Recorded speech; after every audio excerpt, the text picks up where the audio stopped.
बिस्मिल्लाहिर्रहमानिर्रहीम। अस्सलाम वालेकुम दोस्तों, कैसे हैं आप सब। उम्मीद करती हूँ आप सब खैरियत से होंगे। मेरा नाम है ज़ैनब दुआ और आप देख रहे हैं दुआ फूड।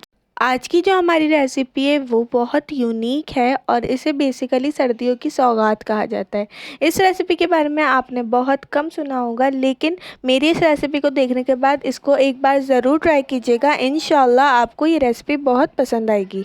इस फ्रूट का नाम है शरीफ़ा और ये ज़्यादातर सर्दियों में ही आता है।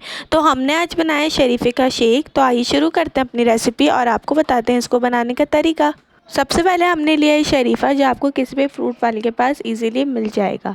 तो अब हमने ये शरीफ़ा लिया है, इसको सबसे पहले काम करना है हमें पील ऑफ करने का। दोस्तों, सबसे मेहनत का काम यही है कि इस फ्रूट को हमने काट के इसका गूदा अंदर से कैसे निकालना है। तो ये शरीफ़े को हमने बीच में से पहले कट कर लिया था। स्पून की मदद से इसका बीज का जो गूदा है वो हमने पूरा पील ऑफ कर लिया। स्पून की मदद से हमने सारा जो गूदा है उसको हमने बाहर निकाल लिया। तो आप देख सकते हैं कि इसका जो एक पार्ट है वो पूरी तरीके से खाली हो चुका है और सारा गूदा हमारे पास प्लेट में आ चुका है।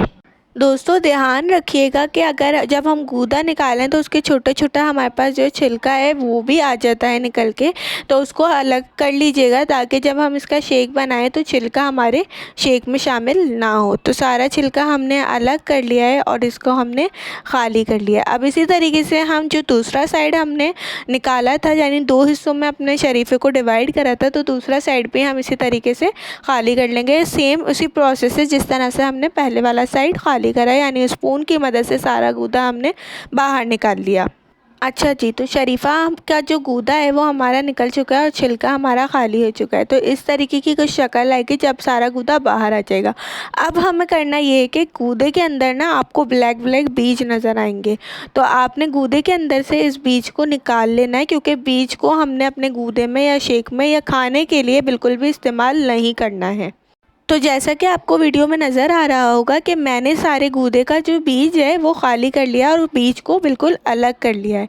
तो एक बार फिर से मैं आपको दिखाती हूँ वीडियो में कि किस तरीके से मैंने इसका गूदा निकाला था। पहले हमने एक पार्ट उठाया छोटा सा गूदे का यानी शरीफ़े का, और उसके अंदर से इसको बीज को निकालना शुरू किया।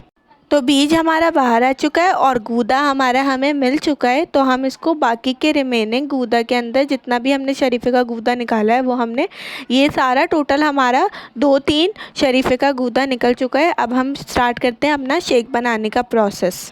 सबसे पहले हमने अपना जूसर ब्लेंडर लिया है और उसके अंदर अपना शरीफ़े का गूदा शामिल कर दिया है। दोस्तों, आप भी शरीफ़े के शेक को एक बार लाजमी ट्राई कीजिएगा और इस फ्रूट को हम शेक भी बना के पी सकते हैं और वैसे भी खा सकते हैं। दोनों तरीके से ये फ्रूट बहुत मज़ेदार लगता है और खाने के लिए भी इसके बहुत सारे फ़ायदे हैं इससे। और ये जैसे कि मैंने आपको कहा था कि ये सर्दियों की सौगात है, तो ये सिर्फ सर्दियों में आती है और जो सौगात की चीज़ें होती हैं उनको तो हमें लाजमी ट्राई करना चाहिए और साथ साथ इसके बहुत सारे फ़ायदे भी हैं। तो मेरे कहने पे इस रेसिपी को एक बार ज़रूर ट्राई कीजिएगा। इंशाल्लाह सबको ये रेसिपी बहुत पसंद आएगी। अब हमने इसके अंदर शामिल किए हैं 3 से 4 चम्मच चीनी के। हमने इसके अंदर 4 चम्मच चीनी शामिल की है। आप अपने हिसाब से चीनी शामिल कर सकते हैं, कम या ज़्यादा। अगर आपको ज़्यादा मीठा पसंद है तो आप ज़्यादा चीनी भी शामिल कर सकते हैं। इससे आपके शेक में कोई भी फ़र्क नहीं आएगा, शेक वैसे ही मज़ेदार बनेगा। अब हमने इसके अंदर शामिल किया है 2 कप दूध। दूध भी हमने अपने हिसाब से शामिल किया है, क्योंकि हमने 3 शरीफ़ों का शेक बनाया है तो इस वजह से हमने कम दूध शामिल किया है। आप अगर बनाएं तो कम या ज़्यादा अपने हिसाब से कर सकते हैं। उसके बाद हमने एक आइसक्रीम मंगवाई थी जो कि हमने बाहर से ख़रीदी थी ताकि हमारे शेक में 4 चांद लग जाएँ। तो वो आइसक्रीम भी हमने अपने शेक के अंदर शामिल कर दी हैं। ये बिल्कुल ऑप्शनल है। अगर आप आइसक्रीम इस्तेमाल करेंगे तो आपका शेक बहुत ही ज़्यादा मज़ेदार बनेगा और नहीं भी करेंगे तो इससे भी कोई फ़र्क नहीं पड़ेगा। आप अगर चाहें तो सादा भी शेक बना सकते हैं। अब हमने डाले हैं इसके अंदर क्यूब्स बर्फ़ वाले, क्योंकि ज़ाहिर है सबको ठंडा पसंद होता है शेक, तो इसलिए हमने इसके अंदर क्यूब्स शामिल कर दिए। अब हम इसको कर लेंगे ब्लेंड। आपने काफ़ी हद तक इसको ब्लेंड कर लेना है ताकि जो भी चीज़ें हमने इसके अंदर शामिल की हैं, यानी आइसक्रीम, बर्फ़, चीनी और शरीफ़ा, तो वो सारी चीज़ें अच्छी तरीके से ब्लेंड हो जाएं और एक स्मूदी हमारी जो शेक है वो तैयार हो जाए। शेक हमारा तैयार हो चुका है। अब हम कर लेते हैं इसको डिश आउट। तो ये है हमारी डिश का फ़ाइनल लुक। मुझे कमेंट सेक्शन में ज़रूर बताइएगा कि आपको मेरी रेसिपी कैसी लगी और वीडियो को लाइक कीजिएगा, चैनल को सब्सक्राइब कीजिएगा। मिलते हैं अगली वीडियो में, तब तक के लिए अल्लाह हाफ़िज़।